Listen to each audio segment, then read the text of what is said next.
I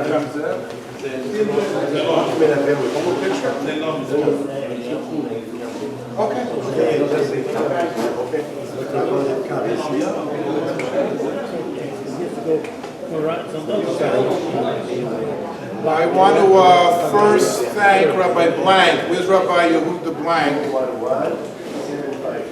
I want him to come up for a second to thank him. One of the crowning achievements of Igud HaRabbonim is to continue a track of professional training Rabbonim with the skills they need to have. And we gave Rabbi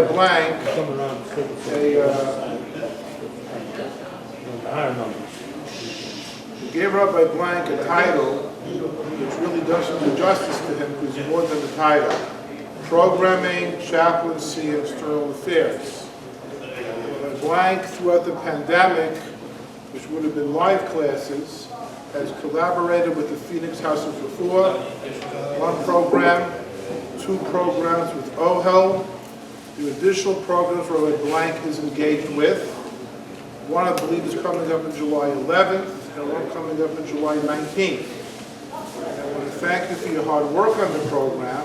I want you to take a brief minute to explain where you're holding with your programming and what the thoughts are for the next year, hopefully as we continue in a cured post-COVID environment. Rabbi Blank.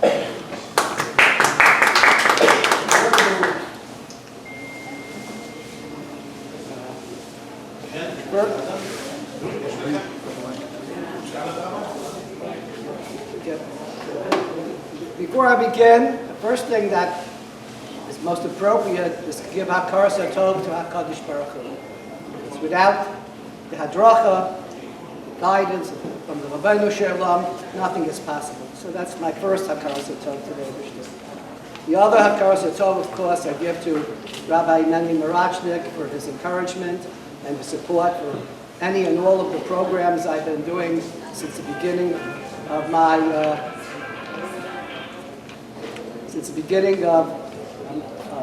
my relationship with the Rabbinical Alliance of America, Igud HaRabbonim, and also want to Hakar Satov to all the Presidia, and those who are present here, those who might not be here. I also want to give Hakar Satov to Rabbi Gil Student, to Rabbi Maish Shmirla, to Aryeh Mirachnik and Morty Shmirla for their wonderful technical support. Without their support, none of my letters, my articles, my programs, everything that's being publicized would be possible. So I really have a tremendous code. Sometimes I'm a little bit very, I like things done a specific way when it comes to that, because how we communicate and how we convey what we're doing, both to our membership and to the Rabbim, is very, very important. How we are perceived as an organization. I know our organization has been around since the 1950s, was it before? Nevertheless, it's how the Rabbim, the total community, both the Jewish community, the Orthodox community, and yes, the secular community, looks at what we're doing. You know, the word maybe have the tag word a lot of people have been using is professionalism. Professionalism means a lot of things. That what we're doing is to do things in an appropriate way that's recognized by also the secular community, professional community as well. And I've taken many of the programs and things that I've done in my other life, in my other programs that I worked on, the other positions, and with the support of Rabbi Mendy Mirachnik, I'm able to put those to effect here for the Igud HaRabbonim.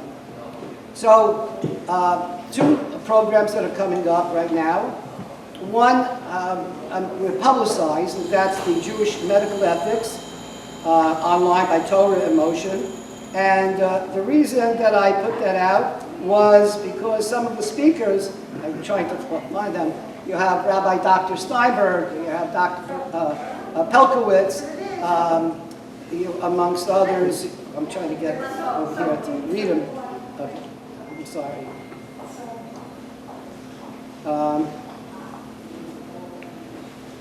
You have one of the most important speakers of all is our own Rabbi Dr. Aaron Glatt.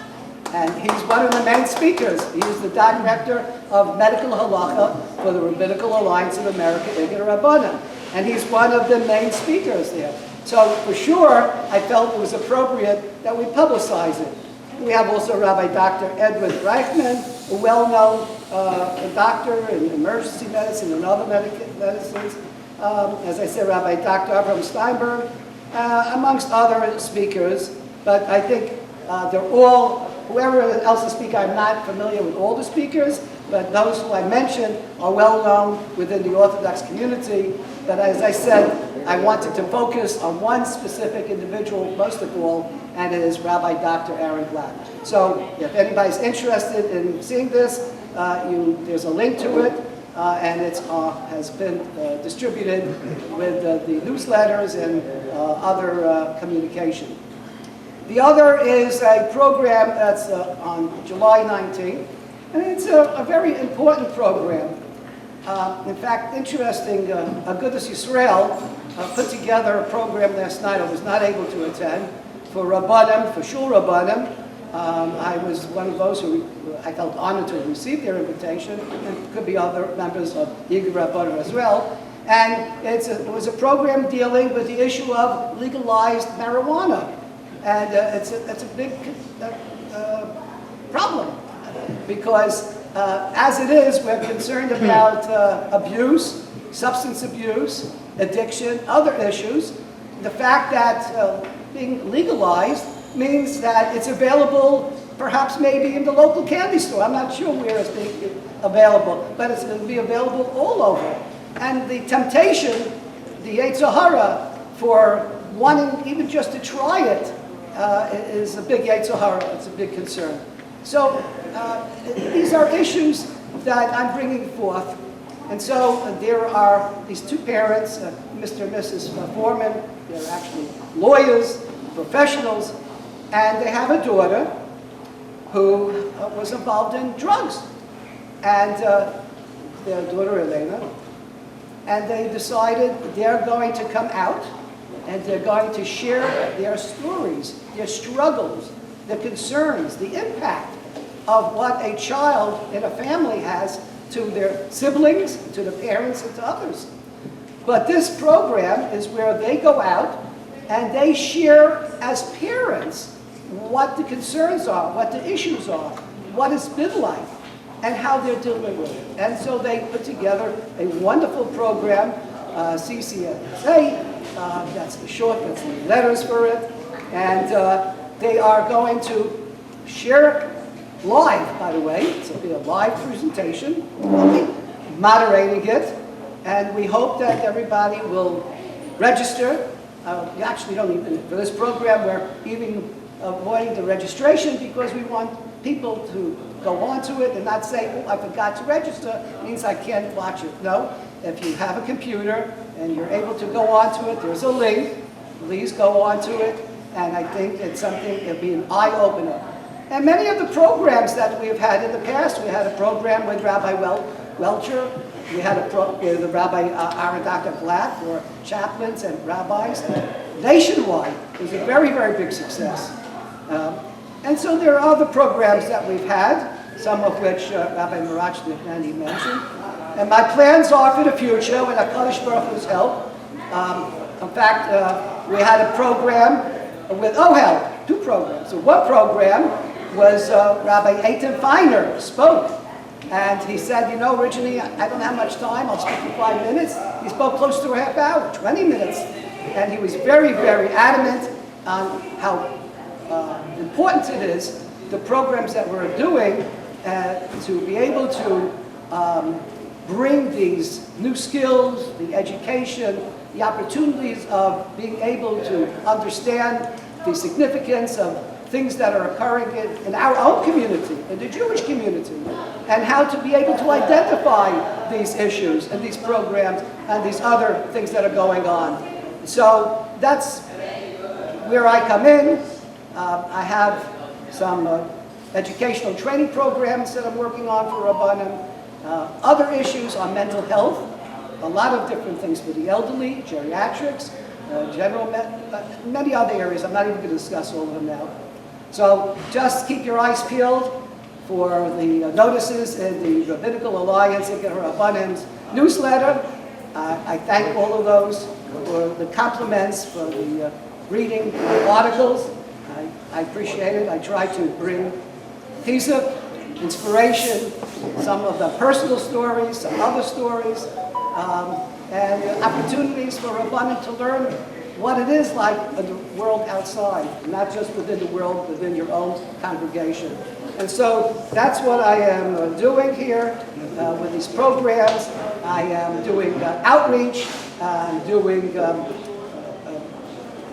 getting in touch with other organizations, collaborating with them, partnering with them, and I hope with that, Mr. Hashem, it'll just add to the knowledge, the abilities, the skills of our Rabbanim, our membership, and I hope that everybody can take advantage of it, and we should all be matzliach, that whatever I'm doing is just a small part of what everybody else is doing who's part of the Rabbinical Alliance of America, the Igud HaRabbonim. I just play one little role in what I'm doing. I thank the Eibishter for what it is. And again, I have tremendous hakaras hatov to one and all who have been part of this, and I hope that it will bring, you know, they used to say Avis is Hertz is number one, Avis is number two. There is another major organization which, by the way, I collaborated with, I partnered with, a major organization who always says they're sort of the largest and biggest, number one. Well, I think what we're doing is not just one, it's 1A. And we should be very proud of it. And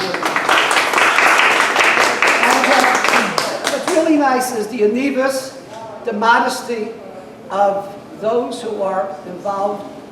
There are other members of the Anhala that's here, that does wonderful things.